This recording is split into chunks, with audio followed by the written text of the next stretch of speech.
रात्री मित्राच्या घरून स्नेक रेस्क्यूसाठी कॉल आला आणि हा साप कपाटामध्ये कपड्यांमध्ये लपून बसला होता. घरी कपडे ठेवत असताना घरच्यांचे लक्ष या सापावर गेले आणि लगेच त्यांनी मला बोलवून घेतले. कपाटामध्ये बऱ्याच ठिकाणी उंदरांनी होल करून ठेवले होते, त्यामुळे हा साप उंदरांच्या मागे कपाटामध्येच फिरत बसला होता.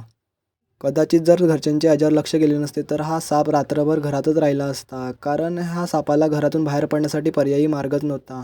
आणि मी इकडे पोचण्याच्या आधीच त्याच्या घरच्यांना सापांबद्दल बरीचशी माहिती असल्यामुळे त्यांनी मला हा साप स्पॅक्टिकल कोब्रा म्हणजेच नाग आहे असे सांगितले होते, कारण त्यांनी तेव्हा फणा जरी काढला नसला तरी पण त्याच्या स्केल्सवरून हा साप ओळखता येतो. हा साप खूप विषारी आहे हे माहीत असून सुद्धा त्यांनी ह्या सापाला न मारता मला बोलवले आणि हा साप खूप विषारी असल्यामुळे मी त्याला सुरक्षित रेस्क्यू केले. बऱ्याचदा साप हे उंदराच्या शोधात आपल्या घरामध्ये वगैरे घुसू शकतात. अशा वेळी सापाबद्दल जराही माहिती नसेल तर ह्या सापाला स्वतः हात न लावता आपल्या जवळील सर्पमित्राला सांगूनच त्याला रेस्क्यू करावे.